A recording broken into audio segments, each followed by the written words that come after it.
pulled out. Some people it's the opposite. That's true. Yeah. Yeah, I feel like it's my birthday. I'm gonna do an early 30 right now and just get it out of the way. Welcome Okay, to my birthday. Happy birthday. Thank you everyone. Birthday.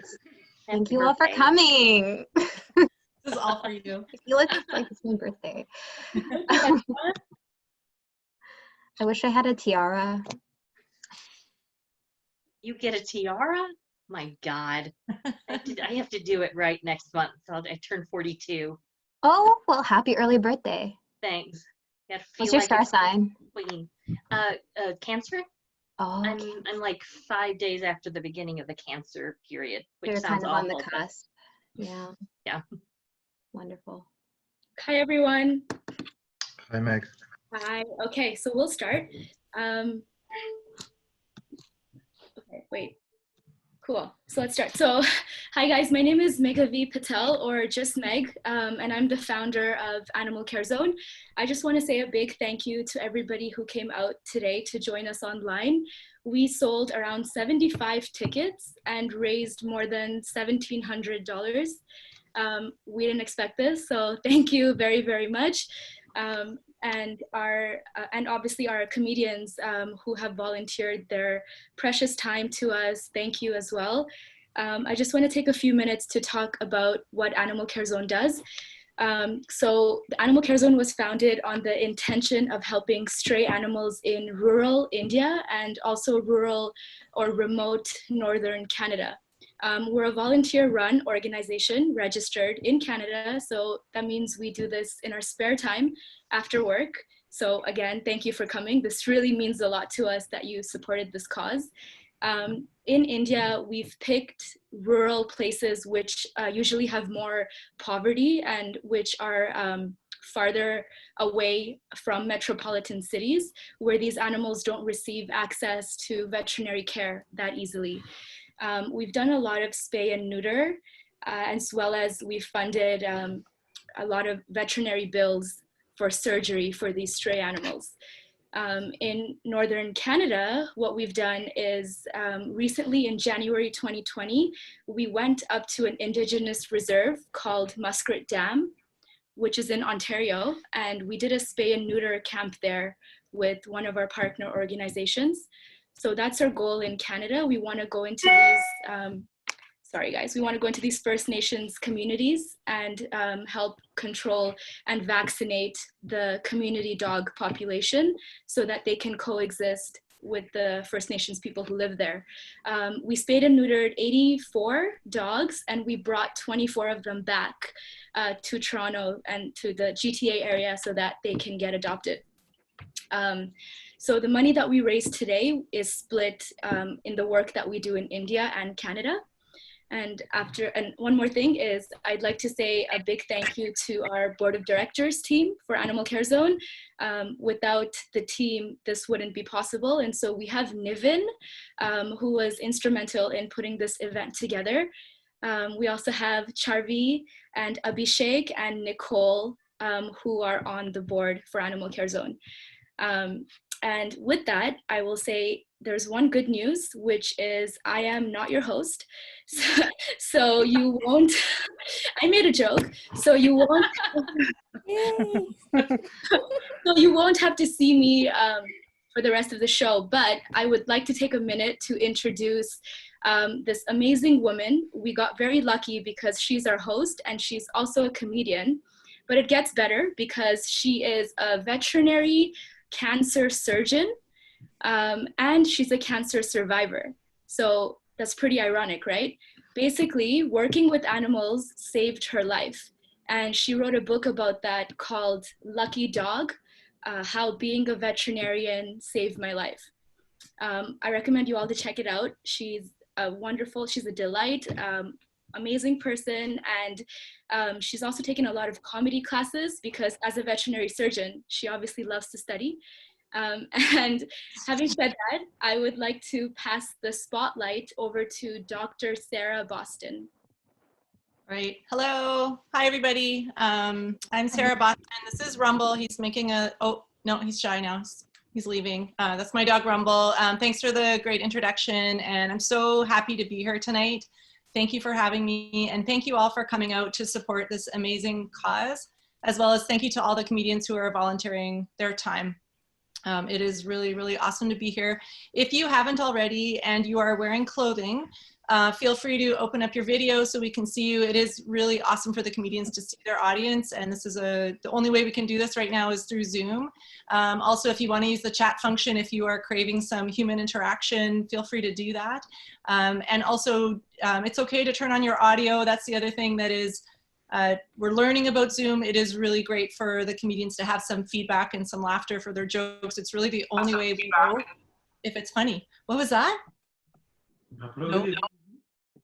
Okay. That just like that. Thank you, whoever that is. There's an example of feedback. Now, just remember though, if you do have your audio on, we can hear everything. And I mean everything that you're doing. So just keep that in mind. Maybe turn off your phones. And if you get out of hand on the Zoom, you might get muted. It's kind of like getting kicked out of a comedy club, but it's easier because we can just mute you. So last night I was watching Bill Maher. I don't know if anybody saw Dan Savage on Bill Maher. And I are starting to have sex on Zoom. And anyway, so I was thinking about it, and I think that Zoom comedy is actually a lot like Zoom sex, because we're all just trying to figure it out right now, and it's probably not as good as the real thing. We all can't wait to get back out there, but on the plus side, we get to be home. And we get to learn new skills together. And at the end of this, we all get a videotape. So it's not all bad. It's not all bad. Any moms out there? I can't see. Any moms? Just wanted to say happy. Moms count? All the moms that are out there. I'm barren, and I think you can tell that I don't have children because I look happy. Especially right now, let's be honest. So. About a month ago, I shaved my head. It's my COVID haircut. I don't know if anyone else has done that. I can't see any shaved heads out there, but highly recommend it. I couldn't get into my hair salon, and also nothing matters anymore. So I sent a picture of my haircut to my mom, and she's older. She's 77. She's not down with the lady buzz cut. She told me that she thought I looked ugly. And also she said, everyone is gonna think I'm a lesbian now. So shout out to my mom, happy Mother's Day. But I did, I talked to my husband and I was like, I talked to my mom and she said that I look like an ugly lesbian. And my husband was like, no, babe, no, you are a very pretty lesbian. My husband's very supportive. He's sitting beside me right now. You just can't see him. I also have friends who are starting to go gray because they can't get their roots dyed right now. And two of their husbands said to them, I don't know if I'm ready for my wife to go gray, which is really interesting because I don't know if I'm ready for my friends to be married to total assholes. I do think this is just a great time just to let yourself go. Just let your Botox wear off, do what you gotta do. I've never done Botox, but I am very Bo curious because I'm getting to that. And I know people think like, oh, I just do a little bit. Oh, I use it for my migraines. No one can tell, but just like everyone can tell if you're doing Botox. And it doesn't really make you look younger. You just look old with money. And there's no greater accessory than money. It's just like getting like a really expensive purse for your face. No segue here. It doesn't even make sense. Our next comic has nothing to do with Botox, but I'm gonna bring him out to start out our show. We have somebody who loves animals and he shows his love by not eating them. I didn't write this. I just want to say this because it sounds like I'm saying this, but this is not my opinion. But you know, you may share it. I don't know, but he looks like he gets middle age. But he said appearances can deceive, and he is actually the host and creator of Dangerous Edition, which is a live R-rated comedy show. This is his first time performing online, so please welcome to the spotlight, Evan Wenderlich. Woo! Hey. Oh no, there he is. Oh. He's actually making an entrance. Welcome. Hey, we're all artists here, right? Like, I don't need to explain how I get ready for shows, right? Okay, good. How we doing? Good. Great. Hey. Good. By the way, I'm not doing any COVID jokes. I'm social distancing myself away from all COVID jokes. And that's all the cheesiness you're gonna get. Oh man, I wanted to do crowd work, but when I do it, I just look like a dying old lady just squinting into the camera. That asshole, you know, I don't even see him. Where's Luke? Luke, where are you? I make fun of you all the time. Come on.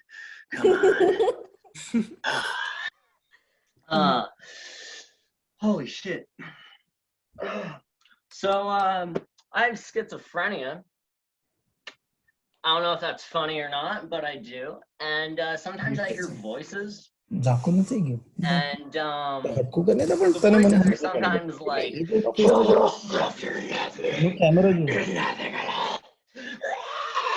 But you know, this one time the voices, they were like calling out to me, right? They were calling out to me and they were like, hey, hi, oh, hey, hello. So I thought, you know what? I'm going to battle my mental addiction. You can tell this has a ginormous effect in my life. You're visiting me in my home, so that's what you're getting. Love that. Where was I? Right, the voices. Sorry. It is like insanely hot in here, but I just came from all my jobs. All of them. I work like 50 jobs and they're all open during Corona. It's insane. It's quite insane. How dare you guys order pizza during a pandemic? A pandemic pizza is not a thing. It's not Pandemic Pizza Tuesday. I don't know. But I haven't done stand-up in like way too long, so I'm really rusty. But I wanted to battle my mental addiction really badly, like really badly. So I thought I would talk back to it. So I just said, hello, just as it's calling out, hey, hi, for a good 10 minutes. Like it's nonstop in my head. Instead of it telling me to kill myself, it's telling me, hello. So hi. And I'm just walking around my house, just hello, hi, hello, hi. And the dog's fucking barking like, and like it's disturbing to say the least. And I got very emotional and I picked up my phone and I looked at it and I realized I butt dialed my friend and it was in my pocket and just on the other line she's just been going, hello, hey, hi, hello, come on, hello. And she's not gonna hang up for 10 fucking minutes because she can hear me, right? She can hear me going, hello, hey, hi, but very faintly and gay. So, and not to say it's a bad thing, but yeah, I don't know if I'm schizophrenic or if I'm just stupid. I have no idea.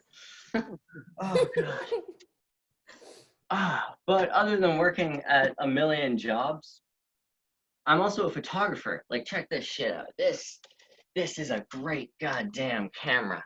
So I have the cinematic view. This beautiful cinematic view. Whatever you want to call it, who gives a shit. But this one time I was at a park and I saw this family and they were a beautiful family and I wanted to go up to them and I did. And I went up to the family and I said, hey man, can I shoot your family? And he just goes, what the fuck is wrong with you? And I'm like, wow, all right, okay, sorry man, sorry. And he's like, no, get the fuck away from me. And I'm like, okay, if I can't shoot your family, how about I just shoot your kids? Can I shoot your kids? And he's like, whoa, no, run, kids, run. And I'm like, okay, can I shoot your fucking wife? And he's like, what the fuck is wrong with you? Eventually, after the authorities were called, I realized I wasn't holding my camera, and I was just a guy in a park walking up to a really awesome family, enjoying a picnic, going, hey, can I shoot you? Can I shoot your family? Huh? Don't become a photographer or an artist, because you will live in a basement that has popcorn walls. Yeah, you thought popcorn ceiling was bad? I have a wall covered in it. I don't know why. Oh my god. Is there any vegans out there? Shout if you're a vegan. Woo! I love that. Usually I perform for assholes. So a lot of you are probably very fit, you know? I'm not very fit. Like, look at this shit. Like, I may have like V lines, but they're like minimum wage lines. They're like poor. I don't eat enough. I also don't go to the gym. I'll never go to the gym ever, because I don't know how to use the equipment. You know, like, God damn. Like, I'm always afraid I'm going to break the fucking equipment, you know? I feel like I'm gonna like get on the thing, just really get in there, just fucking, and then some guy's just gonna like yell from the back, just be like, hey asshole, and I'll be like, yeah, motherfucker, yeah, and he's like, what are you doing? I'm like, nothing, just doing the quads. You guys can't really see right now, but I am hovering above air. Yeah. And he's like, hey, Dick, you're gonna hurt yourself. And then he's gonna tell me that that's, you know, I'm putting my face where my ass is supposed to be, and that the weight is just gonna be, I don't know. I just don't go to the gym. This is like an impression of me at the gym, just always just fixing shit. And I'm looking at all the guys using the equipment. I'm like, and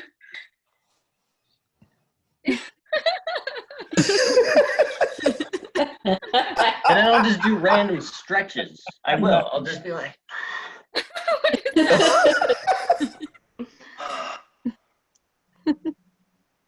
and there's always that one girl with a ponytail.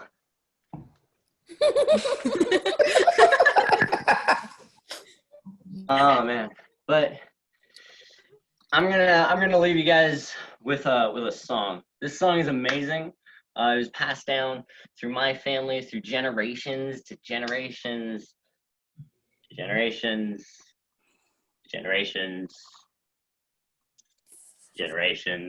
and it just kind of keeps going. Like, my brother taught me. It's an amazing song. I used to sing it at night, you know, just laying in bed, just. It was. So I get emotional. It's like my anthem. Thank you all for coming out, supporting fucking animals, man. You guys are amazing. All right, are we ready to rock, animal people? All right, yes. All right, okay. This song is for all you motherfuckers out there.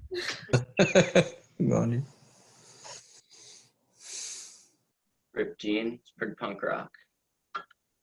This song, by the way, takes a long time to talk about because it's amazing. And by the way, thank you for having me. Oh, and I cut an abortion joke to do this joke, so you're welcome. Oh. I can still do it if you want. Like, if you're in the waiting room in the abortion clinic, like, what song do they play? Like, girls just wanna have fun. Or no, I bet it's like R. Kelly's, like, my mind's telling me no, but my body. But enough of that shit. Enough of that shit. I gotta play my song, right? Let's do this. All right. Thank you. Thank you. Good night, everyone. All right.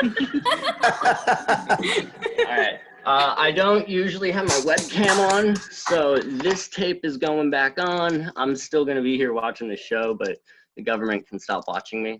Please save us from COVID. Thanks. Love you guys.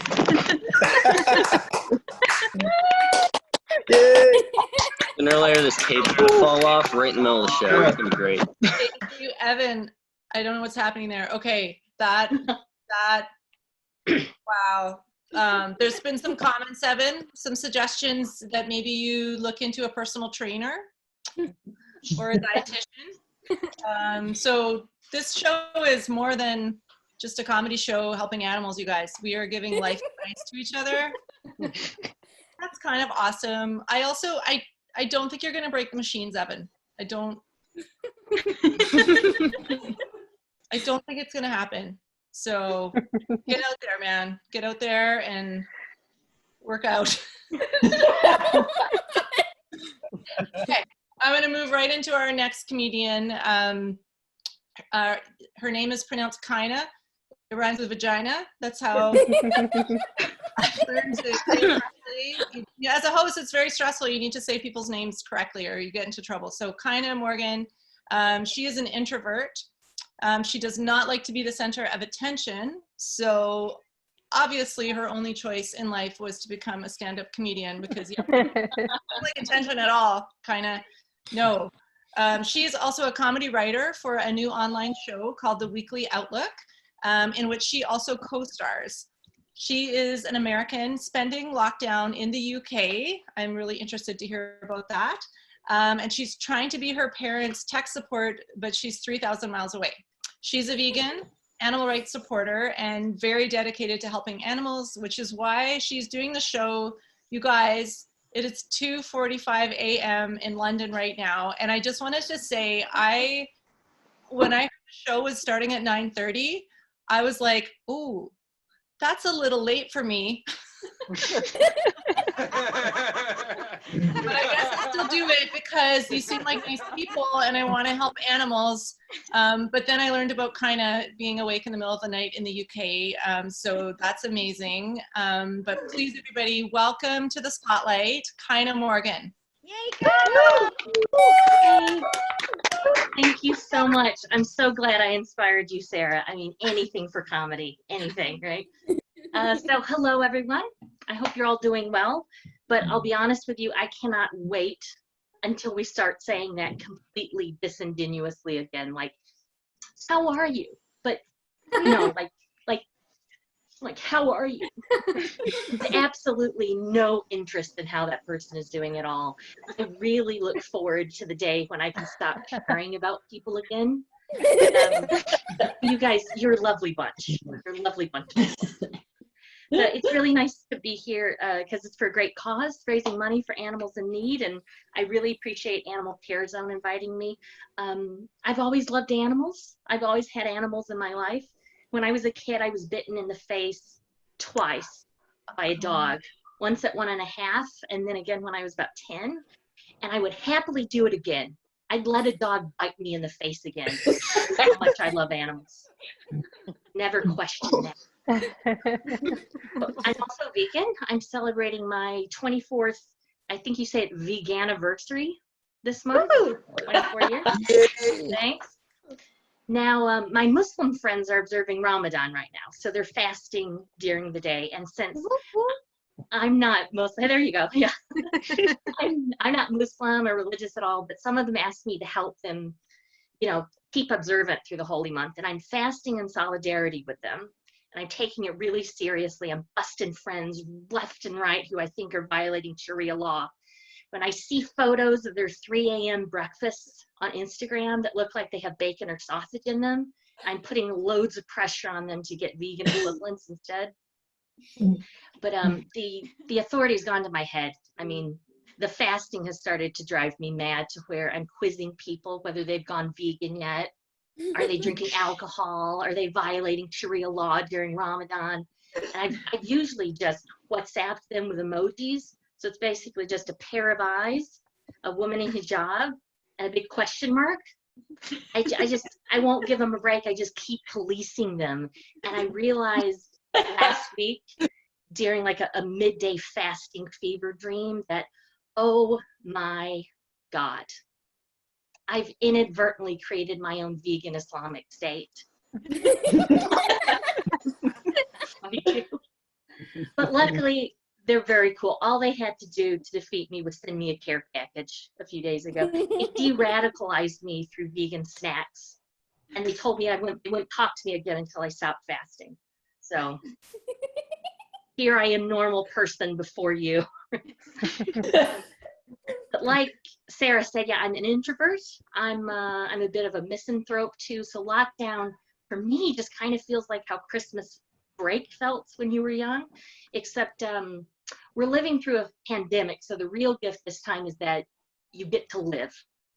And the gift isn't delivered by Santa Claus or by your parents. It's just a gift you give yourself, like keeping your ass at home and making sourdough bread. Hey, sourdough fans. All right. But some people are turning that actually into a small home business. But I just think surely, you know, home-based sourdough starter entrepreneurs must already know that their 15-year-old selves would think they were such asshole sellout now. Like, why did you put your guitar down, man? You let the music die, and for what?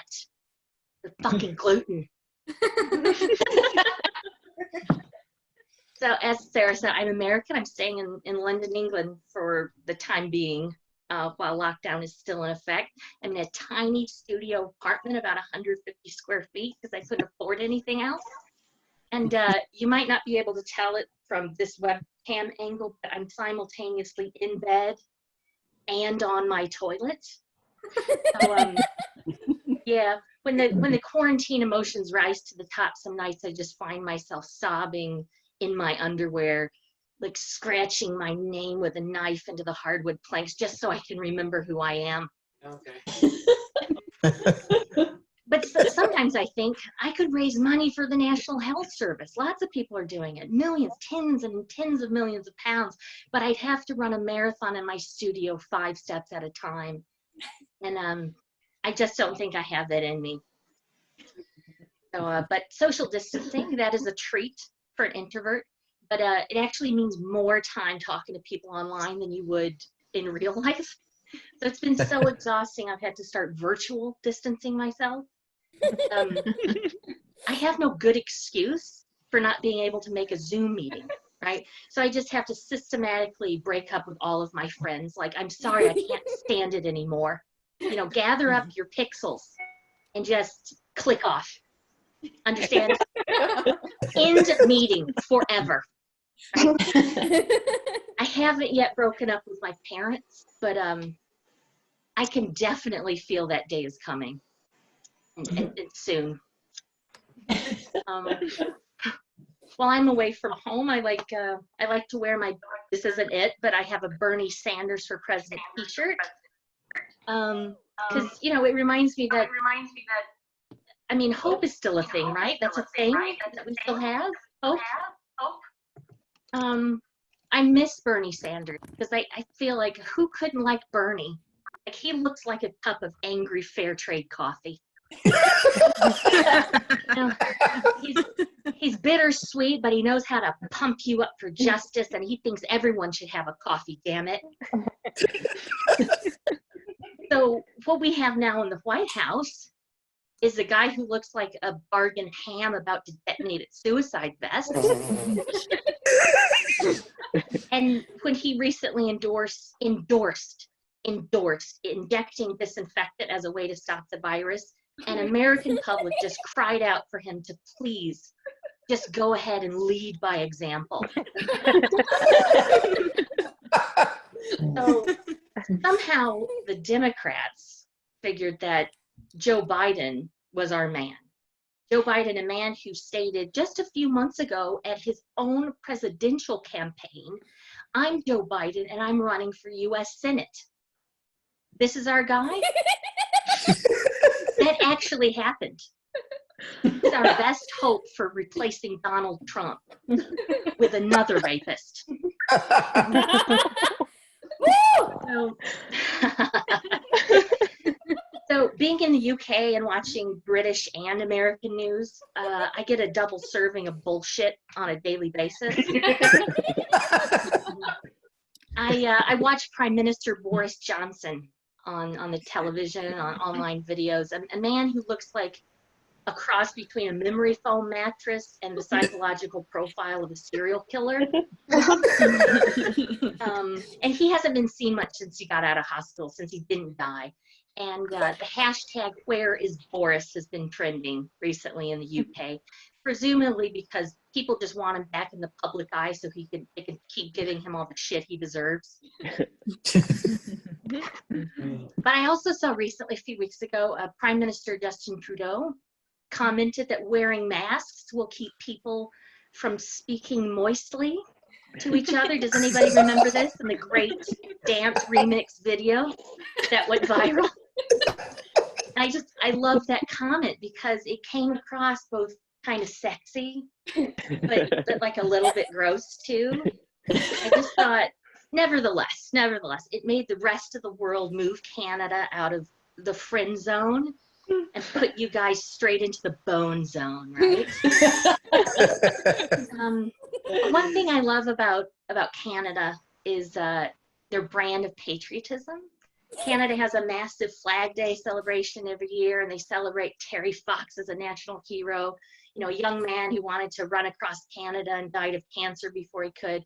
I mean, they celebrate people who tried and failed, and I love that about Canada. And, they act like they're better than Americans, but the truth is they are. I mean, I look at my country, where Americans think it's patriotic to piss off the side of the Ambassador Bridge when they come back into Detroit after seeing a Toronto Blue Jays game. That's not patriotism. But speaking of Canada and your wonderful maple syrup, I talk a lot in my daily life about maple syrup, and I'm fascinated by the 2011 Great Canadian Maple Syrup Heist, which sounds fake, but it was actually a real thing. And I've read that 77% of the world's syrup comes from Quebec, which means Quebec is responsible for 77% of the world's pancake addictions. You might say, but that's totally implausible. And you might be right, but this is a joke. Let's move forward. So whether it's flapjacks in North America or poffertjes in Netherlands or panikekes in Samoa, people the world over should blame Quebec. And it's really interesting to me that a province that doesn't allow public sector employees to wear religious symbols of any kind haven't challenged the fact that some of its people openly worship the maple tree. It seems to me that Canada's next big cultural fight might be over Quebec trying to ban the Canadian flag altogether. People leaves not welcome. But before I wind up, I will urge you all to start creating your own mood boards for quarantine if you haven't yet. So, or well, you know, after lockdown is lifted, if you keep staying at home for a while, it's good for that too. Just get yourself a whiteboard and scribble out some goals for yourself, or glue or tape some things to it. Like, I have a jar hanging from my board that's filled with my desperate screams of loneliness. I've written out every single regret I've ever had in my life and a list of ones that I expect to have by the time I die. So I'm starting to understand why I hate myself and why everyone hates me too. And finally, the one thing that helps me achieve just getting through another day is a bottle of vodka velcroed onto the board. Not to drink, just to look at, but that's me though. You know, I hope you can all do better than me. One day after this pandemic passes, I'll ask you again very sincerely, how are you? How are you? I just hope by that time I won't care anymore. Thanks so much. That's my set. Yay. All right. Thank you, Kaina. Stay well. That's the other one. I'm tiring of that. Stay well. I hope you do stay well though, and thanks for being up in the middle of the night. We don't have any life advice for you. Sorry, no comments to help you. No, another coming through. I was like, oh, maybe this is it. This is her life advice, but I think it's just the vodka and the board, I think. I actually lived in America for 5 years. I lived in rural North Florida. I moved back in the fall of 2017. I don't know why. I think future Sarah, like 2020 Sarah, visited me in a dream and was like,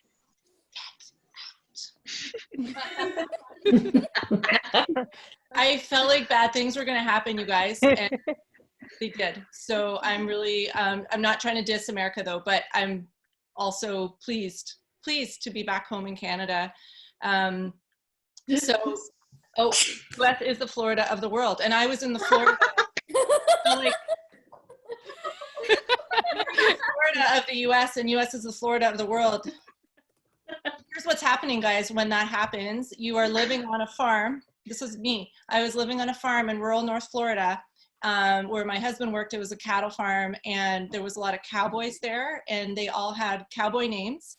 There was Hut and Tuffy and Cletus. Help me out, honey. Who else was there? There was Cletus, and then there was Jeff. And everybody hated Jeff. They hated him so much that he didn't get a cowboy name. He was just Jeff. And this is a true story. They used to say about Jeff, he ain't worth killing. They fucking hated Jeff, you guys. Anyway, I will tell you more Florida stories later, but I'm going to bring up our next comedian. Not really up, just in. I don't know what you say, you guys. I don't. But our next comedian is a paralegal during 9 to 5 office hours and full-time cat lover. We love that. Love me some kitties. She is fresh to the comedy world.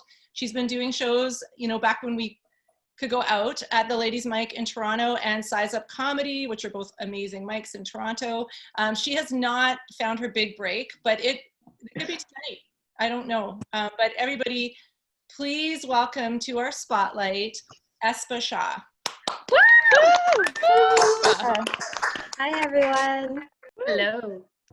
This is really weird. Like, even, it's always weird. Like, I'm not used to doing online shows. I was hardly used to doing shows on a stage, and it's weird to adjust. But, you know, there's a bright side to this.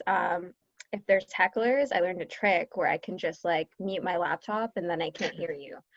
So, it's a pretty weird new world we're living in. I think I'm one of the very few people who actually like it, which surprised a lot of my friends because I'm an extrovert. But I'm like what I like to call a extrovert with introverted tendencies, which is like the socially way of saying I'm an extrovert, but with depression.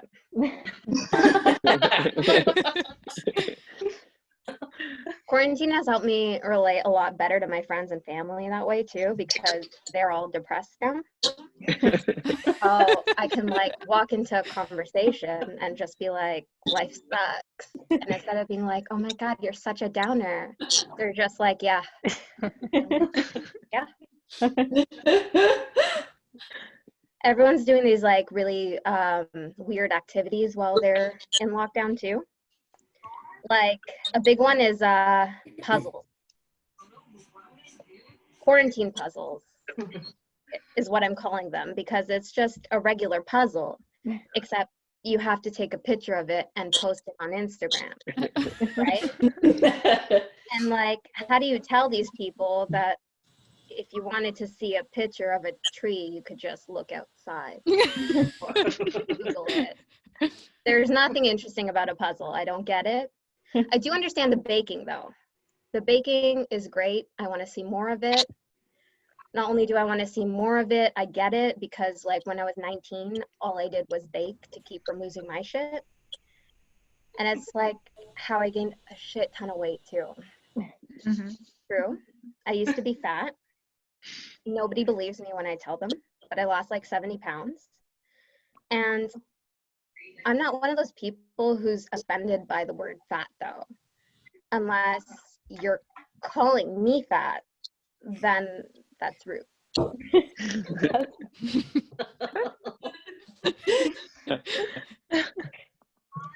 People ask me like how I lost so much weight.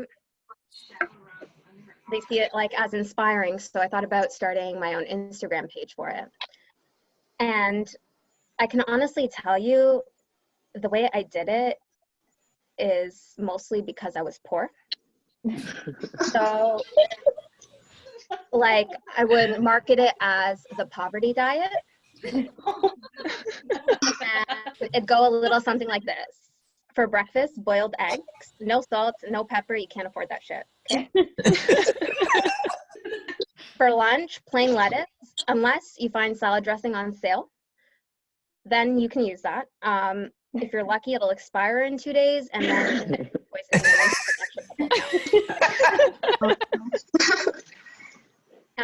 for dinner, this is key now, you guys. A Burger King veggie burger with a Diet Coke and onion rings. But here's the key. You gotta ask for a kid's meal because you get a full-size burger and half the onion rings, which means less calories. I mean, it's just an idea, but if you're interested, please contact me and I'll set up a meal plan and arrange a price, no problem. Do it. Do it, you guys. We'll battle obesity together. I mean, other than that, my health recently has been okay. I did have low blood sugar, you guys. Yeah, I said low blood sugar. I know you guys have heard of diabetes, but like low blood sugar is a real thing. It's a real condition, you guys. It's the best thing that happened to me in 2019. And I have no problem telling people when they were judging me for taking an extra slice of cake that I have a condition.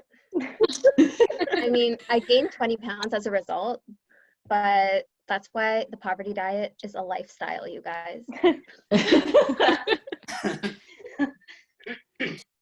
I also had a breast cancer scare last year. So I did what anyone would do when they think they're dying, and I contacted my ex.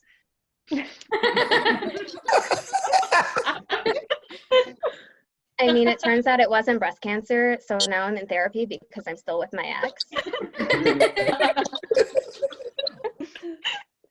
Like, we've been back together since September, and I still call him my ex, and it makes it really confusing when I'm being hit. Because my response is typically, I'm sorry, I have an ex-boyfriend. I'm clearly as confused as they are. We're in a long distance relationship right now, which is nice because it gives you time to really miss that person. And it gives you space, you know, to see other people.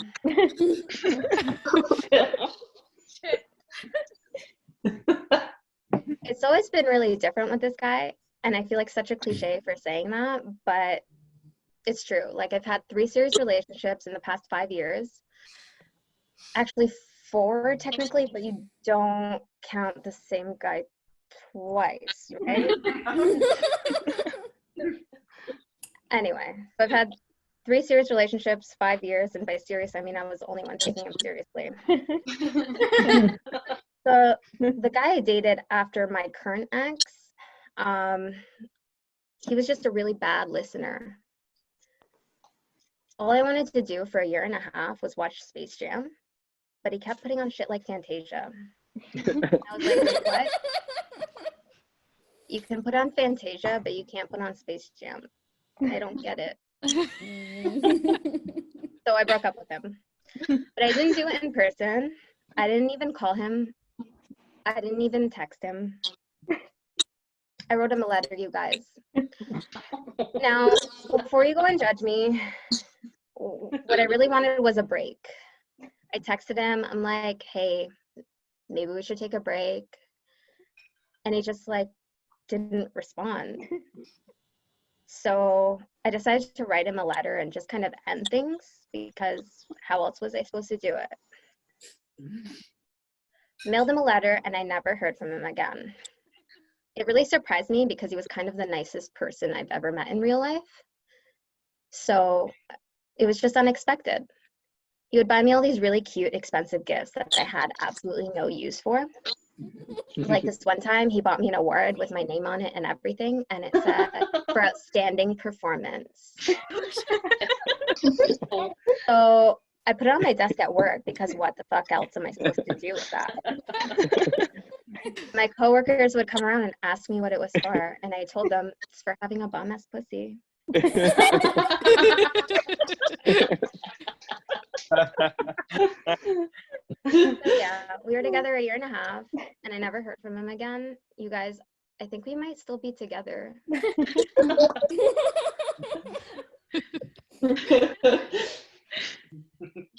The guy I dated after that, I met on Tinder because I needed a wedding date. I RSVP'd for 2, thinking that I would take the guy. I never heard from him again, but like he died or whatever. So to Tinder I went, and I was on a hot streak. I went in with a mad brag to my friend Kat. I'm like, girl, I got 91 matches in 1 week. And she turned to me and said, girl, you swiped right to 91 guys in a week. I think you have too much time on your hands. Anyway, eventually I met this guy, and it was just supposed to be a wedding date, you know? Something super casual and fun. I was just gonna like hit it and quit it. I was gonna hump and dump. Gonna sit on his face and then spray him with mace. You know? But like, I don't know how to be casual apparently. Because we ended up dating for a year. And I'm not even sure I liked him as a person. Like, he was mean and not even in the funny way. If we went out to eat and he didn't like the service he was getting from somewhere, he would turn to me and say, I hope that person loses their job.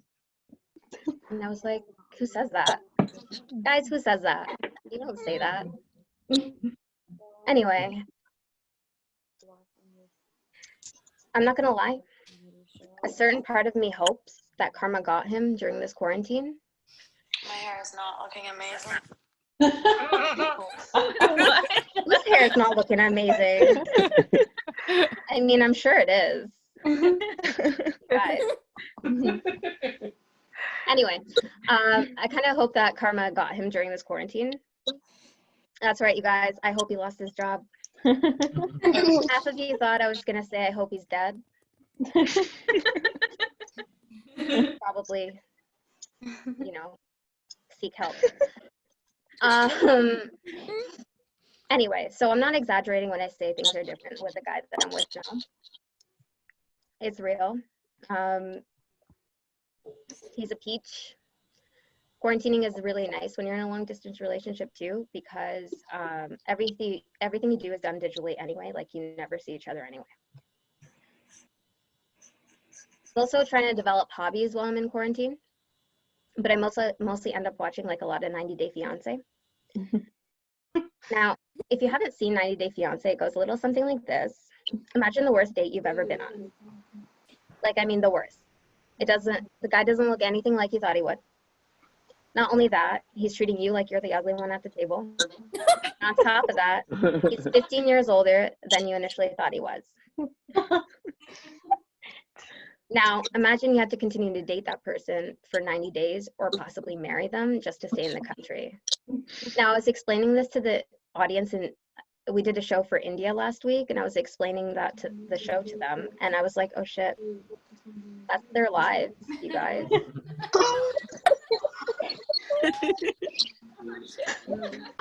If you don't have TLC, which is the network it shows on, what I did was I downloaded a secure VPN.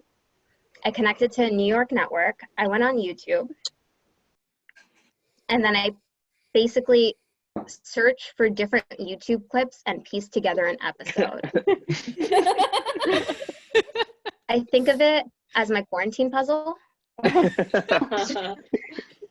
I've also been baking a lot again, which is, you know, counterproductive to my poverty diet, but also great for my depression. Seriously though, guys, if you guys need dieting tips, please call me and I'll arrange a price. I'll give you 10% off. Discount codes. Reach out. Anyway, that's all my time. Thank you. All right, thank you, Espa Shah. Espa, we don't have life advice for you, but I do want you to know that everyone thinks you're very pretty and they love your lipstick. They think you're a little bit like Beyonce. So Get out of here. but it sounds like things could go pretty well for you with someone on the show tonight. You know, maybe, I don't know, just saying. I am sorry that you had a cancer scare. I actually also had a cancer scare a while back because I had cancer, and it was scary. It's okay. It was thyroid cancer, which, you know, it's good cancer. Everyone says that to me. Everyone's like, oh, I hear it's good cancer. And I just want to know, you guys to know if anyone out there is looking to get a cancer, it's the best one.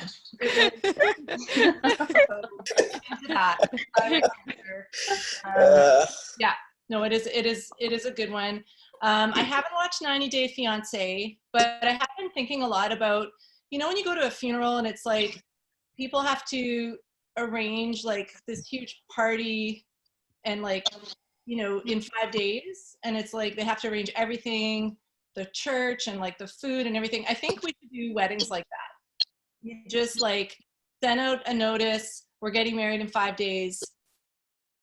Who's with me on it? Like whoever can come can come. And then there's just, you have it at a wherever, community hall or church, there's some church ladies that make some sandwiches. I just been thinking, anyway. And then, the thing is, after this is all over, like, you know, because I've been to Saskatoon twice this year for funerals. I love Saskatoon, but it was like December the last time I was there for a funeral. And I was like, what about destination funerals? Okay, so like someone dies and then we all, like we go to time, like, I mean, assuming we can travel again, which I'm doubting at the moment, but assuming we could, a destination, anyone? Okay, just call me after the show. We'll talk about it. I'm really happy to bring up our next guest. We might even get to meet his dog. We met him earlier. So Alex Wood is a dog lover. He's been featured on Just for Laughs, Kevin Hart's LOL, and NBC's Today Show. Amazing. When he's not making people laugh, he's doing something probably even more important. He's spending time with Otis, his adorable dog. Please, everybody, put your hands together for Alex Wood. Woo! Hey, everybody. Can I just say right off the top, I am shocked and disgusted with the lack of masks in this Zoom meeting right now. I don't care if it's on the internet. You can't be too careful. And this, I'm rocking this for the rest of my life. It doesn't matter to me. I don't know. We're learning. This is a novel virus. We're learning things every day. You know that it can't be transferred over the internet. So I'm gonna talk to this, even though my glasses keep fogging up. There's so many great things about this new life. But my favorite part so far of the Rona has been that unhealthy people are just not dealing with this very well at all. It's absolutely fantastic. Like all my friends that are like big booze hounds and just eat nothing but cheeseburgers, they don't know how to like deal with this. Like it's so funny because they're like, they'll call me up like freaking out. They're like, oh man, I think I have it. I think I have COVID-19. And I was like, why? And they're just like, I've had a headache for like 3 hours straight. When's the last time you had a glass of water? And then they're like, 18 years ago. What's your point? I don't Then they'll just be like amazed that a glass of water will actually like make them feel better. But I mean, I get it because like the first 2 weeks, I was just doing nothing but Uber Eats, and I was really depressed. I was just sitting on my couch watching Netflix, not doing anything, just being a piece of trash. And then I really, over the past like month and a bit, I just started working out like every day, you know, cooking my own like good food, like vegetables, healthy food. And it didn't really work. I'm still just as miserable. My advice would just be grab a bottle of tequila and hit the streets. Nothing's really gonna work anyways. I also like stopped smoking weed for a few months right before this hit. I stopped smoking in January, and then I went all the way into March, and then I lasted about like 3 weeks into the pandemic, and then I got high, and that was very uncomfortable experience. If you get like you get super high when it's been a while and you haven't smoked weed, and the time to not do that is during a global pandemic. I was totally calm the first little bit. I was like, why is everyone freaking out? We're gonna make it. And then just like 3 hits of this joint, I was like, we are so fucked. We are so fucked.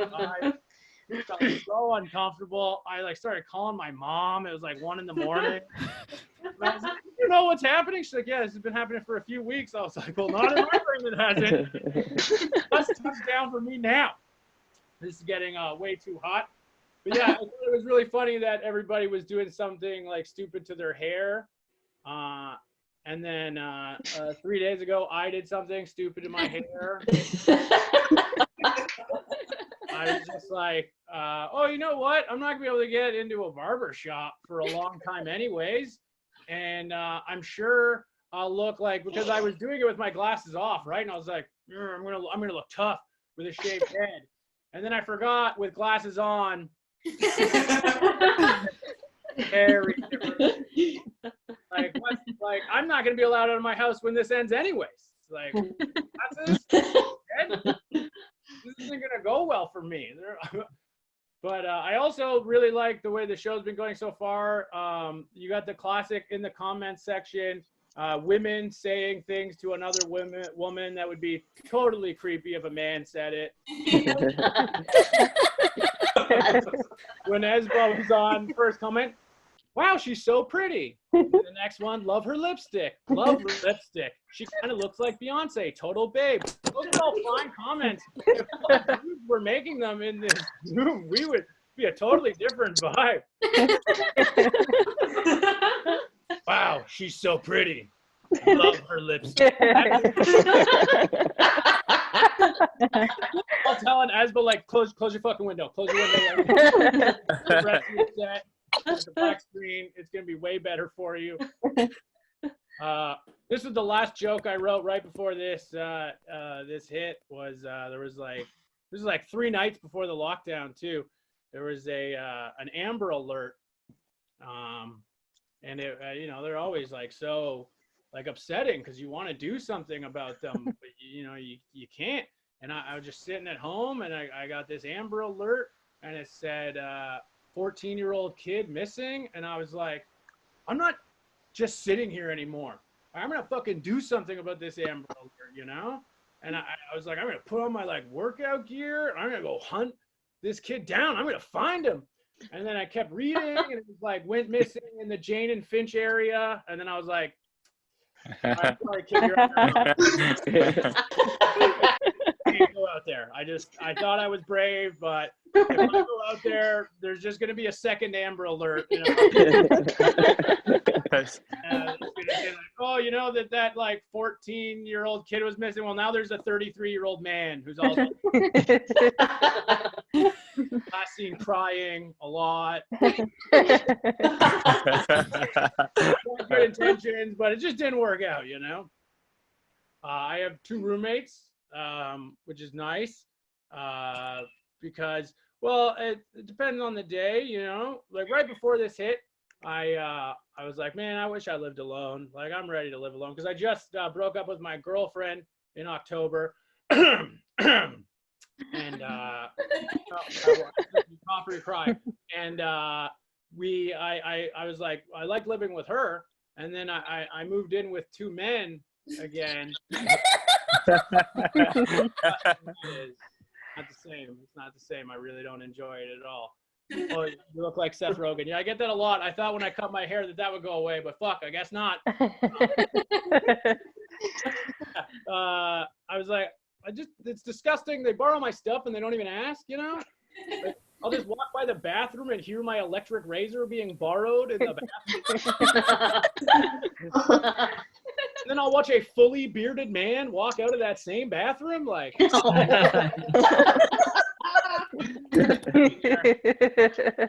14 minutes, that beard looks identical.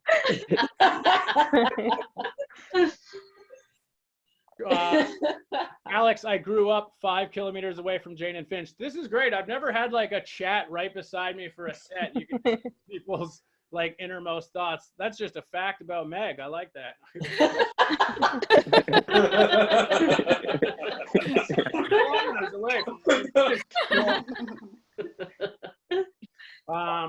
Yeah, it's been something because like end of February, I was like, oh, you know what?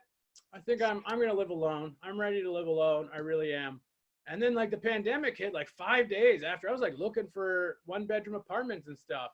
And then like 2 weeks into the pandemic, I was like, man, I'm so glad to have these guys here. You know, I love these guys. And 3 weeks into the pandemic, I was like, we're kind of like a family now. 4 weeks into the pandemic, I started Googling like how to dig a shallow grave for 2. Fucking brutal, you know? You're hearing all these things about couples breaking up. You're not hearing anything about these roommates not getting along. You know why that is? One of them's dead. We're killing roommates right now. All can't see it because all the jobs have been lost and there's nowhere for people to go. As soon as this ends, there's gonna be like hundreds of people arrested for murder for sure. So, where are the roommates? John says. John, I think it would be weirder if they were here with me right now. It's a family band doing this set together. Meg, I love this. Meg is so sweet. She just wants us to know everything. Opposite situation. I moved out in January. Corona hit. LOL. Yeah.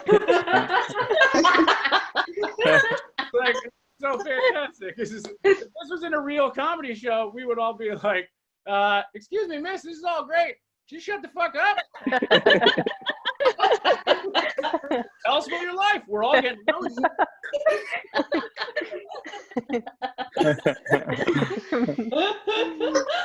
Calling back to the jokes. This is fantastic. Look, I live with Victorian ghosts. They're probably busy using his electrical trimmer.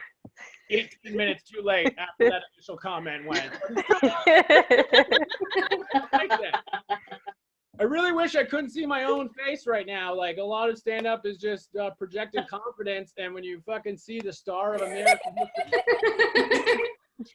every time, my God, I can't believe I look like this. I want to go glasses off, but that's going to be a lot worse. I should have just let my dog. This is how well I'm doing at home right now with my set. Oh, baby. Like, you know what? I've heard these jokes before, and the new ones aren't that hot. I'm good. It's weird too when, because like I had like long hair down to here, and then when I came out of the bathroom after shaving my head, my dog started barking at me, and I was like, that's like really upsetting because. Like you could just tell that he would break up with me. You know what I mean? It's it. I'm not up with this new look, pal. I'm not going to the dog park with this guy. You're not even. Everyone here's so nice. Dog looks like he wants to dig your grave. Anyone who wants to heckle can only come up with something from I said earlier in my set. Oh no, that's a good one. Nancy G. Human. Your room could use a tidy up. That's 100% true. You didn't even see the worst of it. That's the clean part of the room. Oh, man, he's messed up. This is my fault.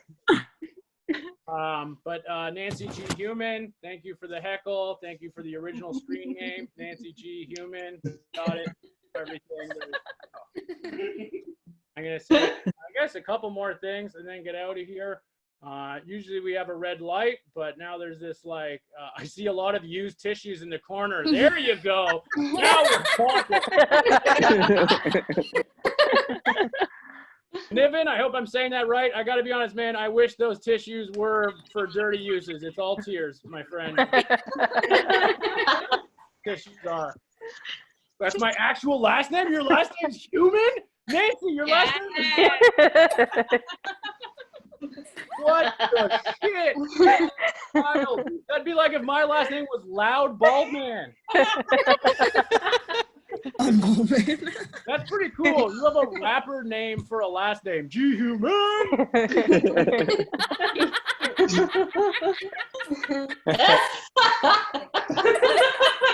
Go by G-Human from now on. Oh, Gooman. I gotta be honest, that's also still pretty good. Talking to a real dumb guy right now, by the way. I can't pronounce a name that's not 4 letters and white, so I'm sorry. Not yours, but Gooman. I don't. I'm just G making the noise goo. I don't fucking know how that happens. It's baffling to an idiot like me. I guess I'll end on a Human is cooler, mate. Yeah, now we're all just giving up. G-Human sounds like you're in a gang, though. Esba. I like it. I like both. I like both. That's why I said it like that. Like G-Human, like G-Unit. Yeah, there you go, Kay. Welcome to the party. We're all getting it. Everyone's jumping. I love it. But yeah, so like I said, I quit smoking weed. I also quit drinking. I had to quit doing hard drugs. I have a book coming out about it about a year from now. I imagine bookstores won't be a thing anymore. My publisher will collapse. So everybody just, reads it under a bridge or whatever. People get confused all the time. People talk to me all the time about it. They're like, oh, man, you quit drugs and then you quit drinking. Well, quitting drinking must have been easy, but it's like it's harder to quit drinking in a lot of ways than it is to quit hard drugs, because there's reminders around everywhere all the time. It's not like that with other stuff. Like it's not like I was ever quitting like hard drugs and I was sitting at home on a Saturday night. They're like, welcome back to our second period, sponsored by cocaine. Or a big bag of Coke getting poured really slowly and majestically onto a he just comes skating into the shot. He stops, all the snow comes up, and he just snorts it all. Voiceover comes in like, grown in the mountains of Colombia. The driven snow. Please enjoy cocaine responsibly. Cocaine is responsible for breast cancer awareness month. Wants to go swimming or dancing or fighting. I like that joke because it lets us know who in the group chat has done cocaine before. I'm surprised Meg hasn't jumped in right now.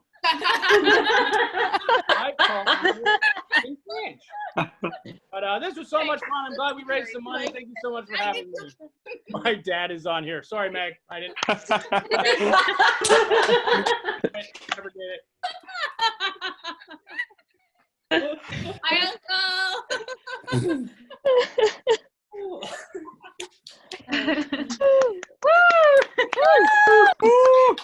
That was awesome, and thank you to the Zoom group chat, which is just taken off now. At first people were a little nervous, and now it's just gone completely crazy. So that's good. That's a good time. I noticed in the comments there, someone said that Espa looked like Beyonce, and that I look like Ellen. So thanks. I don't know who that was. I always want to be compared to a 61-year-old lesbian. And yeah, and no one says I'm funny like Ellen. Like, that'd be great. Oh, you're funny like Ellen, and you also bear some resemblance. It's just the short hair, you guys. I don't really. Anyway, that's fine. I'm being a host, but it actually funnier. Who said? Oh, come on, you guys. That's too much. No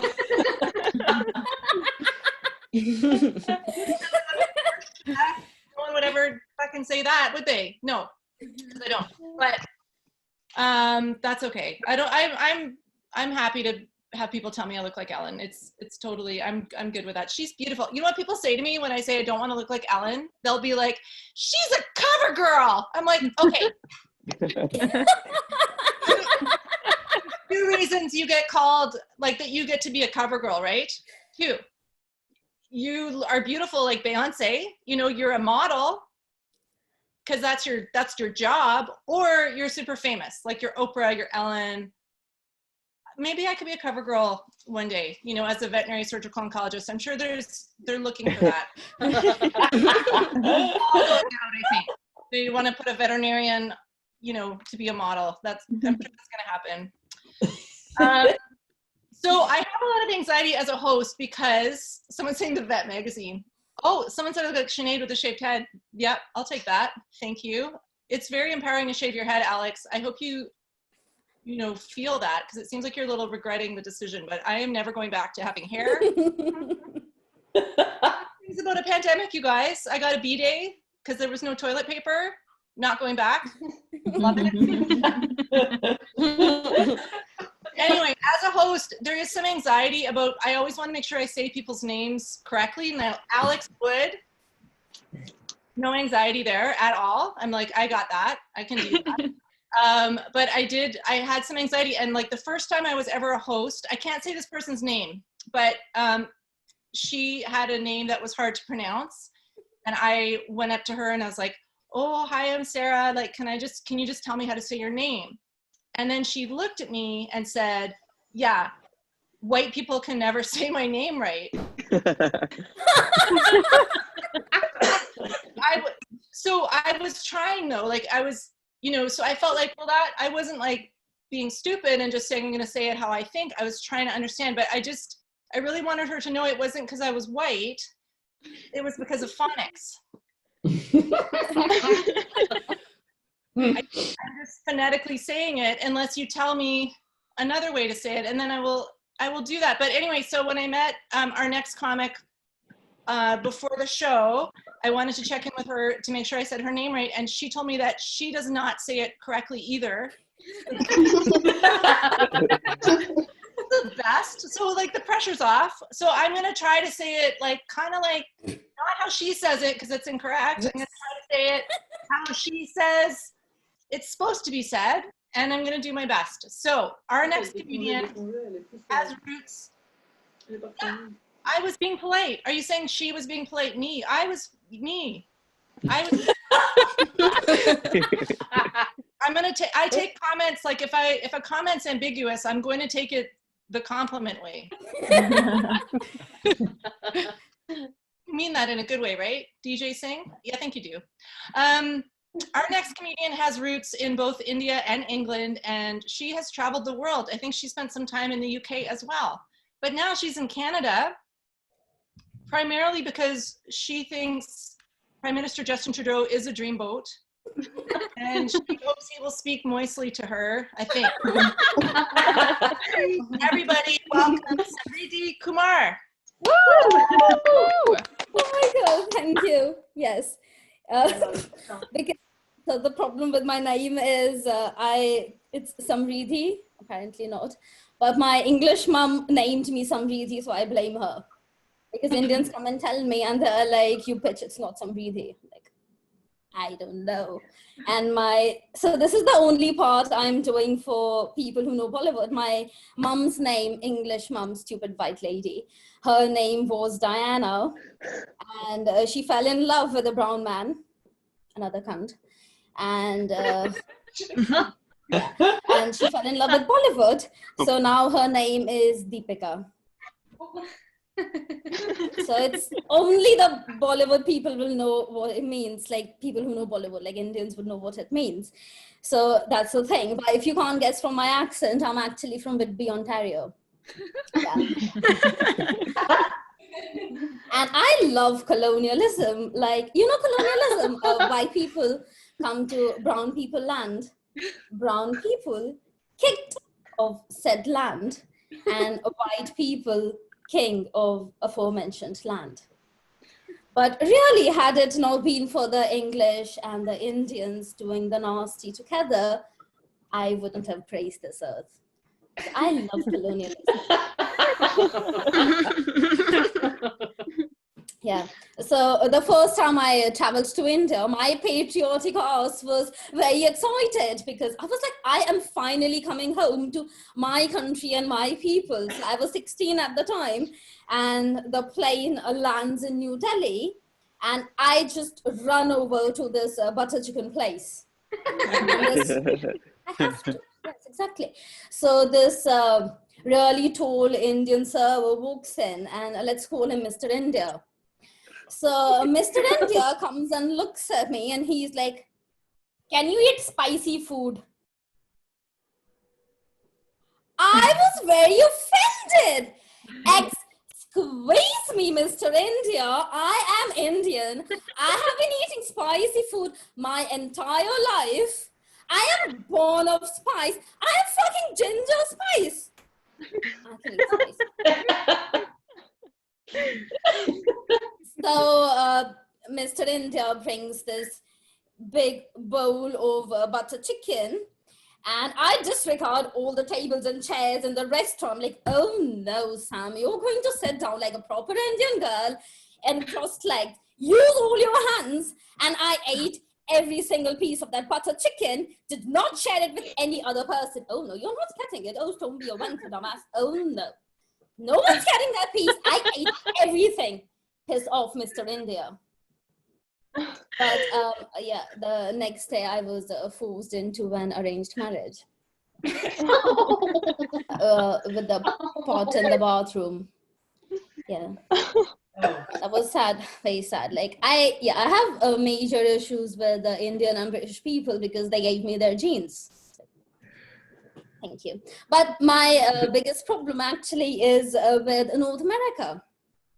And the fact that in North America, I am not considered an Asian. Do I not look like an Asian? Did I not come from the continent of Asia? Did I study the wrong maps in school? Because the last time I checked, India was a part of Asia. Ergo, I am Asian. So if anyone has any problems, you can argue with me and meet me in the back. Do not really meet me, just get into my DMs. I am Asian. And also in North America, actually, I am not even considered an Indian. Yeah, like, didn't we all establish that Christopher Columbus, this stupid pillock of a man, this waste of space wanker, was actually looking for my people when he came to North America? So now in the 21st century, when I go to Service Ontario in Canada, I am not allowed to checkmark this box marked Indian. There's a Ministry of Indian Affairs that does not deal with my affairs. And there's a box marked Asian. I'm not allowed to checkmark that. The only box I can checkmark at Service Ontario is others. I'm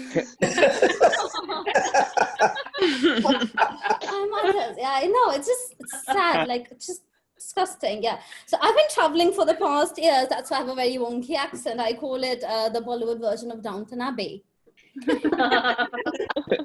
is a Bollywood Downton Abbey. So I've been traveling for the past years. I never live in a country for more than 2 years, but apparently I'll have to in Canada.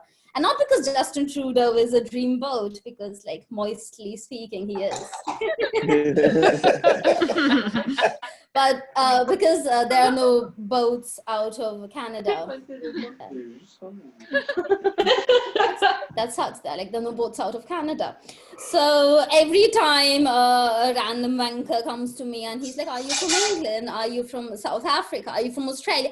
I am so tired of that question. So I just look at that person and I'm like, no, I'm a tanned American, just doing this British accent. Okay, yeah. Like, I hate people. I just disgusting people. I love quarantine because I hate people. So I think it was like 18 months ago when I came to Canada and I bought these big ass wide headphones because the problem with Canada is they're very nice. Very, very, very nice. Like, very nice. So you're walking on the street and a random strange Canadian looks at you and then he smiles. See, back in the UK, we do not look at strangers and indulge in activities like smiling. Are you a psychopath? Are you a serial killer? No, no. No, even if you're squished in a big, tiny, stupid tube carriage, you will not smile at a stranger. But yes, if you are an idiot and you look at this smiling Canadian, that Canadian always has just one question: are you from England? Like, no, I'm a Dan American, just doing this fake British accent. Interesting. So lately I've been dating Canadians because I'm in Canada. No other reason. Like, no other reason. Yeah. So I've been dating Canadians, and I've realized that if you're tall, dysfunctional, and jobless, I will date you. Yes. You know, like those blokes or the CEO kinds who want a stable, rich relationship, who have a career, like brown parent approves. But I wouldn't date them. I hate them. So if just chap comes to me and he's like, Sam, I don't feel like being in a real serious relationship, my brain is like, oh my God, I love you. And then I find him swiping. Is it swiping or sweeping? I always get confused. Swiping on Tinder, talking off with other girls. My brain is like, oh my God, I need to marry you. And then that bloke is like, I'm still in love with my ex. And I'm like, I need to have your babies. Yeah, I know it's a big problem. So yeah, it's sad. Because before the quarantine started, I went on a date with Jasper. He was the perfect person. Like, he was really tall, 6 feet 2 inches, a perfect jawline. He was like Mr. Darcy. And he was a manager in a tech firm, but he knew Shakespeare and he knew facts about particle physics. So even though I don't look like it, I know physics shit. Like, I'm a smart person if I don't look like it. I blame the English genes. Like, my Indian genes are like Samriddhi. See? You are very smart, but my English genes are like Samriddhi, no, you're not. So that's the problem. Yeah. So I went on a date with Jasper and he bought TIFF tickets and I was very happy. Then we went on a breakfast date, not the next day. No, I'm a good person. So we went on a breakfast day and that ghastly man decided to mix orange juice with red wine. I was like, oh no, Satan, oh no, no, no, no, no. So I have been since then too busy to talk to him or reply to his texts or anything. But yesterday, actually, very funnily enough, I was just Googling him and I found an announcement from 2014, which was sort of like an engagement or a marriage announcement. And I was like, and then my brain was like, oh my God, I love you, Jasper. But now, Jasper has gone all Casper on me. Yeah. So my best friend, she says this might be a part of my relationship karma. And I was like, bollocks, I am Indian. Like, even if it's for 50%, I should know that. Yeah. And then I was thinking, since I woke up, I've been thinking, and I was like, oh, darn it. I forgot to break up with my high school boyfriend, Male Sam. Yeah, so Male Sam is still waiting for me at Covent Garden Tube Station. This is clearly not Covent Garden Tube Station. So, Male Sam, if you ever watch this recording or any other shows, please know it wasn't you. It's me. Yeah, sad, yeah. But in retrospect, Male Sam and female Sam were never meant to be. Like, what would our kids be called? Male Sam Jr. and Male Sam Jr. Jr. Because I'm Indian, so I'll only have boys.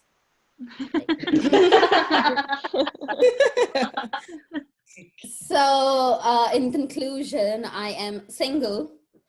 I am looking for my Mr. Darcy. So if you know any person who is told dysfunctional, jobless, drug addict, ex-jailbird, current jailbird, who will be an ex-jailbird, a mental asylum resident, please let me know. I'll be waiting. Thank you. That's my time.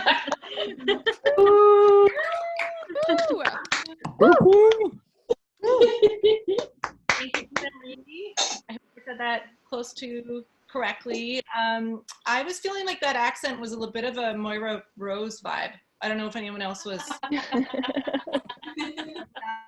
don't know. I am a veterinarian, and to keep everybody safe right now during the pandemic, I don't know if anyone's experienced this, but we can't let our clients come into the hospital. So we bring in the animals, but the clients have to wait outside in the parking lot. And it's been, you guys, it's been awesome. It's so good, you guys. It is so good. Now, when I'm doing a rectal exam on a dog, all I hear is silence. Usually when I do a rectal exam on a dog, people will say things to me, crazy shit like, aren't you gonna buy him dinner first, doc? Or, make sure you use lots of lube. Or, he likes that like his daddy. Oh my God. Oh my God. I mean, I know it's going to end at some point, and we're going to have to let people back into the hospital because we can't we can't leave people locked in the parking lot forever, can we? I mean, like, no, like, can we? I love my clients, but I love my patients more. I feel like I can say that in a Animal Care Zone fundraiser. So I'm really happy to introduce our last comics. So last but not least, we have someone who is an all-rounded entertainer. He's a stand-up comedian, an improviser, an actor, and a writer. He is known to take the routines of everyday life and turn them into hilarious comedy. And in 2020, he was the finalist in the Comedian of the North comedy competition in Thunder Bay, Ontario. Please, everybody, put your hands together for Luke Lynndale. Woo! Welcome to my home. Hi. How's everybody doing? Good. Yeah. No, when we're on these Zoom calls, what's really weird is that if I want to look at you, I have to look at the camera, but also I can see myself, and you can tell when people are vain. Have you noticed tonight all the people that were on the show? Everybody was great, but you could tell the people were like looking like this. Like if you're looking down, it's because I'm looking at me.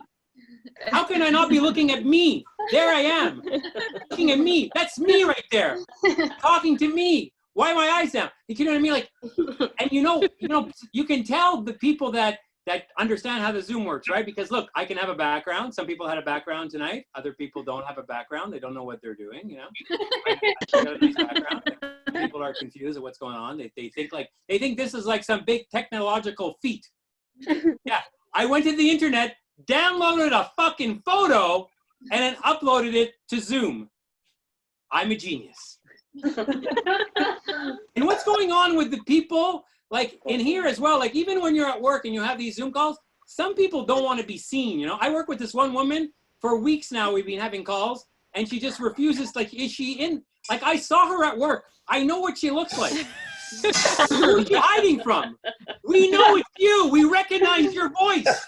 We understand who you are. We know you might look a bit different now. Sure, maybe your hair's longer, but we still get it, and we would recognize you. But now all of a sudden she's in the witness protection program. Like, what's going on here tonight? Have you people looked at the look in the first panel here? You can see most of the people. You get to the second panel, less people. Third panel, nobody wants to be seen. What's happening? Where do we get these people? They're on the run from the law. Are they American? Like, where are they coming from? Like, who are you? I don't understand. They're like, I can't be seen. Or like, why are you on mute? Where are you mute? Like, what are you afraid of? Like, what's going on at your house right now? You're afraid to be on mute. Hey, yeah, Billy, cut up the dog, but I go on mute because this is an animal thing, and like, that's not good. Like, what are you doing back there? Get off mute. Let us hear what's going my God, I don't understand why people are mute. Like, what are you hiding? Oh, God. And then, the other thing too is that, we judge each other. But when you're in these Zoom calls, we judge each other in a different way. Like we judge each other by like, wow, that person's got a really crappy internet connection. They're fucking poor. They're a loser. What's wrong with that person? And we're so nice to them, right? Oh, you're a bit choppy. We're like, get a better internet connection. Didn't you know you were going to be on the call? You don't have the phone number for the fucking ISP, your provider or anything? Change your connection. And then also, what about people when they're lit up? You're like, didn't you realize that we want to see you? Get a light. Get a light. We want to see your face. Like, what's wrong with you? I don't understand. Like, they're like, oh, no, I'm okay. Last night I was watching a show, and there was this black guy on, and it was like 3 other white people. And then the host says to me, he says, oh, you're a bit dark. He was like, ha. He thought it was a racial thing, and all he was saying was like, we can't see you. Like, you still have to put it up. You need a light. Like, it doesn't matter what color you are or who you are.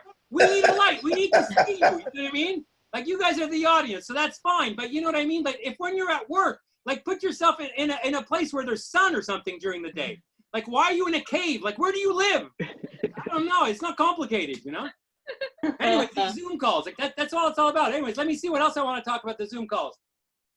Oh yeah, do you ever notice this? Like, maybe it's happened already with me here tonight. When you have one of these backgrounds, things will disappear. Do you know what I mean? Like some guy's arm just disappeared. When you're on the Zoom call, we just make believe like that's normal. We're like, hey, Bill, you're like, if that was in real life, you know what I mean? You're on the bus with someone, you're chatting with them, it disappears. You're not going to be like, oh, well, fair enough. Just continue to the conversation. The guy's head is gone. You're going to say something to him. Here, people, like, when you're on these Zoom calls, people are just like, oh, well, fair. Did you notice Sam there in the last one? Her glass just kept disappearing. Like, how did you do that? The fucking glass just reappeared. And everyone's like, fair enough. Zoom call. You know what I mean? That's how this world. Oh, and I just wanted to say to Sarah, stay safe. Stay safe. That's what you're supposed to say, right? Stay safe. I also want to talk about, I've got 2 dogs. I'm going to tell you my dog stories. So this is a couple of things about dogs. I have 2 dogs. I go to the dog park. I don't like the idiot dog park people. I don't know if you have these people. You show they're up at the dog park and a woman wants to talk to my dog, but doesn't want to talk to me. And she's talking to the dog, so the dog can talk back to her. The dog can't speak to you. I'm a fucking ventriloquist act with a fucking dog. She's like, oh, hi, what's your name? I'm like, Lily. Oh, okay. And she acts like the dog said it. Oh, how old are you? I'm like, what the fuck am I doing here? The dog is not understanding anything you're saying. You understand how dogs work? They understand noises. They recognize noises. They don't know words. They don't know a language. I go, how old are you? I'm like, she's 3. And then she just continues her conversation. You go on for 10 minutes. She leaves. She doesn't speak to me at all. 2 weeks later, I see the same woman again. Now I'm with that dog and the other dog. So I have a chocolate lab and a Wheaten Terrier, okay? So I show up with both dogs. She's like, oh, hi, Lily. How are you doing today? What? Lily, don't you get it from the last time? Lily doesn't speak, you know what I mean? So I'm like, oh, she's good. Oh, great. Is this your dad, Lily? Like, no, I'm not her fucking dad. I'm the dog's dad. How am I the dog's dad? I'm a person. What's wrong with you? Are you the dog? It's like, oh, what's your name? Oh, is that your sister? This is not her sister. This is a completely different breed of dog. I fucking bought these dogs and walked them on my house.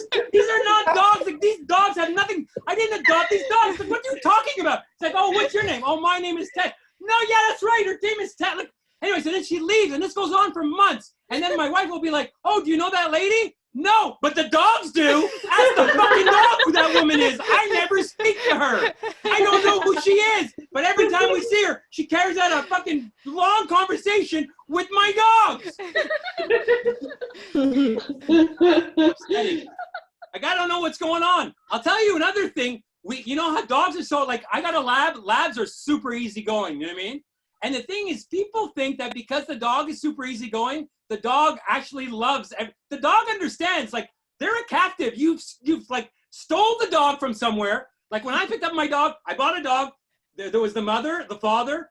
One of the brothers was left, and then we just took that dog. We bought that dog. We basically kidnapped that dog in front of the other dog. We're like, we're taking this dog, and you can go fuck yourself. You're not coming with us. we're taking this guy, we're taking the woman dog, you guy, you're black, we want the brown one, so go fuck yourself. We're taking this one, we took it, and then we took it home, you know what I mean? And I'll go to the dog park, and this is what we think, right? We think that because the dog doesn't complain, and think about it from the dog's perspective, maybe things aren't great. Maybe they want to voice things, and they just don't because, you know, what's the point, you know what I mean? Think about it. So this is what I think might be happening. You go to the dog park, you know, the dog gets a nice stick, chewing on the stick, loving the stick. Oh, loving the stick, you know. We take the stick, and then I just throw the stick. He's like, hey, why'd you throw the stick? I like that stick. Then he's got to go run for the stick, and then he brings it back, and he's like, moves a little bit over. Then you're like, hey, why'd you take my stick? I love that stick. You know what I mean? You just took that stick. You're like, oh, come on, you want to play again? No, I don't want to play again. I'm enjoying the stick. And you just take it. What the fuck are you doing with my stick? And you throw it. What the hell are you doing? You know what I mean? Maybe the dog doesn't like that. He's happy. He's happy sitting there, lying there, enjoying his stick. And now he's got to change. And then you go to the dog park and you take like a ball and you throw it into the water and you think it's all cute. The dog is drowning. Like, oh my God, you're so cute. It's not cute. I'm drowning over here. Oh, you and your dog paddle. That's right. That's all I can do. That's all I can do is dog paddle. I'm not a swimmer. What makes you think a dog can swim? Dogs aren't made for swimming. That's not how it works. They have fur and everything. It gets all wet. Then the dog comes back and like brushes off their fur. You're like, oh, what a jerk of a dog. He's not a jerk. That's how he's a dog. All right. On to the next thing. How you liking me now? I'm not reading the messages. Apparently, that's part of the act, right? I got to read all these messages. Okay, here we go. Humans are important. You're right. All right. Great comment. All right. Love your energy, Luke. Yeah, you too. Oh, that's Meg. Great. Don't knock her. She's in charge of the thing. All right. Niven. Oh, man. Great. Okay. Luke, you're a fireball. Okay, cool. Let's keep moving. Oh, man. Keep them coming. All right. Hey, I wanted to tell you guys this. Okay. This is something that I realized a couple months ago. I don't have eyebrows. Oh, shit. That's weird. That's weird, true, right? man. Wow. I mean, when I was a kid, I have pictures of me. I have eyebrows. But now, no eyebrows. What happened? What's going on with me? How did that happen? I look like a fire survivor. I've never been in a fire. What's happening to me? It doesn't make any sense. And then, you know what? I checked it out closer. One day I was checking on the mirror, and I noticed what's happened is, you know, when you get older, I thought, okay, great. I'll lose my hair. I'll get gray hair. Things will sag. I'll get wrinkles or whatever. But I never thought that it would be sagging in my fucking eye socket. Like, what's happening there? Like, if I lift it up, there they are. Oh my God, if I lift it up, there are my eyebrows right there. There they are. What's happening to me? It doesn't make any sense. I went to the doctor and I said to the guy, I said, hey, listen, when I was a kid, I used to have lots of hair on my legs. I used to have like hair, like really hairy arms. I used to have eyebrows. I was like, what's going on? Is that some sort of weird skin thing? And he said, yep. And then he moved on. That's it. He never, I was like, no, I want to know more. He just kept going. I was like, that was it. I don't know what's happening to me. Do you know what I mean? And the thing is, I realized is that when you have eyebrows, that's a way that you indicate to other people that you're having an emotion. That's how you send that. Do you know what I mean? And so I can't do that. I can't use my eyebrows to indicate to other people I'm having emotions. Can't do that. I went up to my wife and I said, hey, listen, I'm pretty upset about that. And she said to me, well, you don't seem upset to me. What now? What about if I lift my fucking eyebrows now? What about that? What's going on? It doesn't make any sense. Oh, man. Okay, this is another thing I want to talk about. Okay, listen, I know that there was a lot of people earlier said that they were vegans, and I think that's cool. I think it makes sense that people like certain different kinds of food and all that, but carrots, come on. Like, what's going on? Why are people eating carrots? Doesn't make any sense. Carrots don't taste good. You know how you know that people are in conflict with carrots? Is if you find a person who likes carrot and they're home peeling a carrot, do they realize that the part that they're peeling is a carrot? And when they take that part that they're like, oh, this is no good, that's carrot. Throw that out. Take the rest of the carrot and also throw it out. Because what is good? It's just a bunch of garbage. No one likes a carrot. And you know the thing, this is what happened to me. This is how I really become to dislike carrot. I'm married, and what happened at our wedding, you know, when you get married, you're all excited about the you know, you get the reception there, you got yourself an amazing cake, and that, you know, you're going to get hammered, and at the end of the night, you're going to have your cake, and that's what you're looking forward to. Anyways, at the end of the night, they brought the cake, and it was a carrot cake. What are you doing? Perfect is like the cake, and then they fucking throw carrot in it.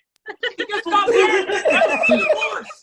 Why are you doing that? Why is my wife picking a carrot cake? Doesn't make sense. You don't use other vegetables and put it in a cake. You don't be like, oh, this is a really great cabbage cake, so nice and leafy. Oh my God. Oh, have you tried the onion cake? Oh, no, I haven't. I hope it's caramelized. No one says that because it's ridiculous. Cucumber cake. I was at a show once and a woman said to me, well, I've had zucchini bread. That's right. Not a cake. Not a cake. People are so full, like they want to back up their point. They don't even know what a cake is. A zucchini bread's not a cake. All right, on to the next one. Right, here we go. Here's what's next. Hey, have you heard about this? Do you guys know how long it takes to be an expert? Apparently, it takes 10,000 hours. That's how long it takes to be an expert. I don't know if you know this. Malcolm Gladwell said that it takes 10,000 hours. But you know that 10,000 hours, that's 417 days or 60 weeks or 14 months. And that's if you're doing it 24 hours a day. Do you realize that Malcolm Gladwell is saying that a woman that after 9 months and she gives birth, she's not an expert. She's an expert. She just gave birth to a baby. That's the fucking expert if I haven't seen one. I just read about it before. Like, you know how long it takes for a dog? Apparently a dog, it takes like something around 63 days to have a baby. Puppies. And they get 5 to 6 puppies. You're an expert if you're doing that. You're an expert. You don't need fucking 14 months. And the other thing is, Gladwell, so the thing is that, then he throws in this. He throws in that at the end of the day, you need to be doing perfect practice in order to become perfect. But if I'm not perfect, how do I know I'm doing perfect practice? How do I judge the perfectness of my practice if I've never don't know what I'm doing? It doesn't make any sense. I'm not perfect. How am I judging that? And the thing is, so this is how I think it doesn't make any sense. Okay, like if you think about men, I think I would suggest that most men would think that they are experts at jerking off. I think we can all agree to that. That's how they see it. There is no way a man did that for 10,000 hours. Because if a man jerks off, like let's say even it was the most, like let's say it was 5 minutes and he did it twice a day, it would take him 268 years to become perfect, to become an expert at jerking off. It takes a man 8 minutes. That's it. That's as long as it takes. All right, on to the next one. All right, I want to talk about this. I don't know about you guys, but I'm email unsubscribing is bothering me. Right now, I have in my inbox right now, I have over 47,000 unread emails. And so that has said to me that I've got to start unsubscribing to some of these newsletters I'm subscribing to. But what I don't like is that it's frustrating when you're doing, most places still don't make it easy. It's like a relationship breakup where the other person just doesn't understand this is over. Me unsubscribing isn't an opportunity to resubscribe. When your girlfriend dumps you, she's not trying to stimulate a conversation to make the relationship stronger. Okay? You're done. I understand you're moving on, you're moving out, but maybe we just need a different apartment. No, I don't care. We're finished. I expect to unsubscribe, but instead, why am I being asked to unsubscribe? Well, I want to unsubscribe. When I go to a store and I'm returning something, that's not an opportunity for you to sell me the thing I'm returning. That's how it works. The opt-down. Do you know what this is? The opt-down? I don't like that. That's when you unsubscribe to receive either, emails less often or less emails. It's so frustrating. Why am I being asked these questions? Take your toothbrush and your sweater and get out of here. We're done. What about if you only saw each other on Tuesdays? Like you don't have to. Why are we having this negotiation? Like when you break up with the person, you're done. What about if we only talk about sports? No, we're done. We're finished. Keep moving.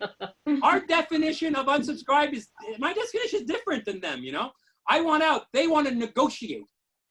I wonder if these people, if they go to a job and they don't get the job, afterwards, do they call back and say, listen, I realize you didn't give me the job, but I'm still willing to work. 2 days a week for you. And guess what? I'll only call the boss once a month.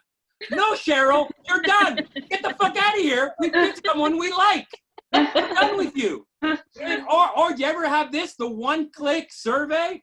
Oh man, like after you sorry, one-click unsubscribe, after you've done it, I like that. Like you click, you unsubscribe, that's awesome. Then afterwards, they want you to answer a survey. Why am I answering a survey? Why? I don't want that. I want to get out. I don't want to, like, oh, we're breaking up? Great. What did you think of my mom? I don't care about your fucking mom. We're done. What do you think? What's your favorite dress of mine? I don't know. Get the fuck out of here. We're finished. You know what I mean? Like, we're done. Like, it's like, I don't understand. And then at the end, they're like, oh, they come with the guilt, right? Like, oh, we're so sad to see you go. I'm not sad. I fucking jumped through all these hoops. I'm not sad to see me go. I want out of here. And then, finally, you're done. You've unsubscribed. You're so happy. You're finished. You're done with it. Then what do?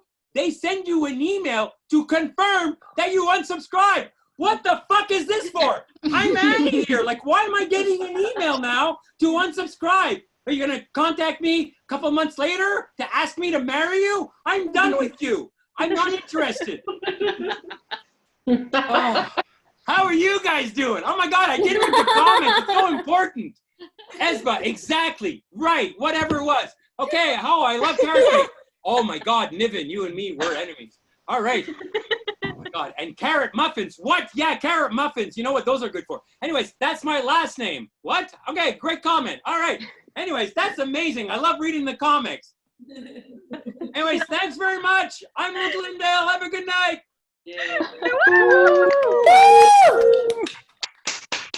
All right, thank you so much, Luke. I just want to tell you guys, I had to find my dog because I wanted him to come and say goodbye to everybody, and he had gone to bed because it is way past our bedtime.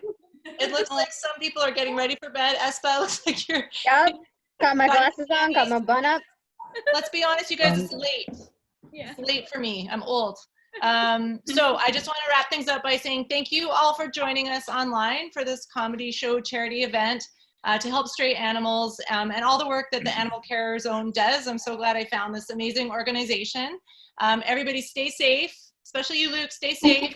Wash your hands. I need to go to bed. So we're going to sign off.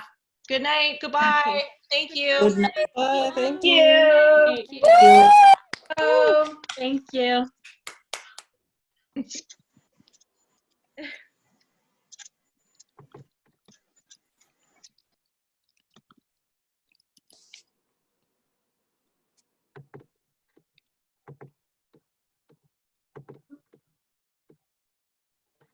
Indians Day. Yes.